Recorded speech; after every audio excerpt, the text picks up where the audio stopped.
अस्सलाम वालेकुम दोस्तों, मैं हूं सैयद उमर फारूक अपने चैनल उमर स्पीक्स की एक और एपिसोड के साथ आपकी खिदमत में हाजिर हूं। दोस्तों आज के एपिसोड भी हज स्पेशल एपिसोड है और आज के एपिसोड में मैं कुछ आपको अखराजात के मुताबिक बताऊंगा जो चीज़ें कंफर्म हो गई हैं और किस किस इलाके के लिए कितने कितने एक्सपेंसेस होंगे हज के, तो उसकी भी डिटेल आपके साथ शेयर करेंगे। हज एप्लीकेशंस कब से एक्सपेक्टेड हैं वो डिटेल आपके साथ शेयर करूँगा और हज ऑपरेशन किस डेट से किस डेट तक होगा वो भी शामिल करेंगे। इसके अलावा जो एयरलाइन के टिकट्स हैं उनके एक्सपेंसेस कितने हैं वो भी डिटेल शामिल करेंगे। बट वीडियो स्टार्ट करने से पहले आपसे सिर्फ इतने से रिक्वेस्ट है कि अगर आप हज और उम्रा से रिलेटेड लेटेस्ट इन्फॉर्मेशन से वाकिफ़ रहना चाहते हैं तो नीचे दिए गए सब्सक्राइब के बटन पर अभी क्लिक कर लें, क्योंकि इसके लिए तो कोई पैकेज ही नहीं होता।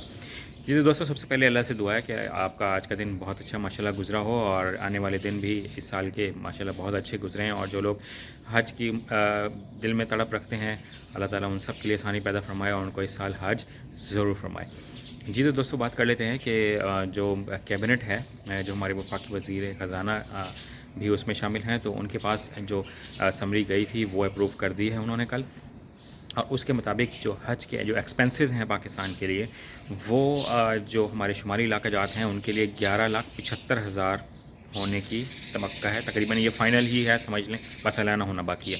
और जो हमारे जनूबी इलाका जात हैं, जो इलाके हैं यानी कि जो हमारा एरिया है, ठीक है, इसके होंगे 11,65,000 तक।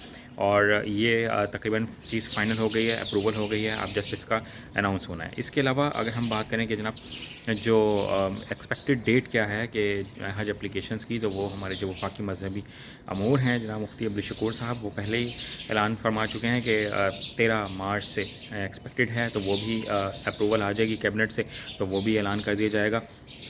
अप्लाई करने का तरीका कार क्या होगा? जो पहले नॉर्मली तरीका कार ये होता था कि बैंक में जाके अप्लाई करते थे, बट लास्ट ईयर गवर्नमेंट ने वेबसाइट जो है वो ऑन कर दी थी और उसके बाद लोग वेबसाइट के थ्रू पहले फॉर्म फिल कर लेते थे और बाकी पेमेंट जो है वो 50,000 बैंक में जमा करवा देते थे और फिर कुरानदाजी के बाद फुल पेमेंट होती थी। बट इस दफ़ा अभी कंफर्म नहीं है कि वेबसाइट ऑन होगी या नहीं होगी, बट अगर वेबसाइट ऑन हुई तो मैं उस पर भी ज़रूर वीडियो बना दूँगा और आपको अप्लाई करने का तरीका भी सिखा दूँगा। गवर्नमेंट ने यह भी ऐलान करना है तो वो भी ऐलान हो जाएगा। अगर एयरलाइंस के हम टिकट की बात करें तो PIA ने जनाब 870 रियाल यानी कि $870 से लेकर तकरीबन $1,100 तक उन्होंने अपनी प्राइसेस जो हैं वो बता दी हैं। और ये तकरीबन 3 सवा 3 लाख 3.5 लाख के करीब प्राइस बनती है टिकट की। तो लोग पूछते हैं कि जनाब इतना महंगा हज क्यों है? अब आप ये देख लें कि कंपनियां जो हैं एयरलाइन टिकट्स ही इतने महंगे महंगे दे रही हैं, तो हज ऑब्वियसली फिर तो महंगा ही होना था। और हमारी जो करेंसी की वैल्यू है वो भी बहुत ज़्यादा डाउन है। और इसके अलावा जो लोग पूछ रहे थे कि डॉलर कितने पे करने पड़ेंगे, तो अभी गवर्नमेंट ने वो तो वाज़ेह ऐलान नहीं किया कि कितने डॉलर्स होंगे, बट अगर हम 11,75,000 को कन्वर्ट कर लें आज के करेंसी रेट में, तो आज अभी देख लेते हैं कि क्या करेंसी रेट है, उसमें आप कन्वर्ट करके देख लीजिएगा कि कितनी अमाउंट बनती है। तो वही यकमुश्त आपको फ़ौरन ही कंप्लीट पेमेंट करना पड़ेगी ताकि आप किसी भी कुरानदाजी से बच सकें। तो ये और जो हज का जो फ़्लाइट ऑपरेशन है वो 31 मई से 2 अगस्त तक यानी कि जारी रहेगा, जाना और आना।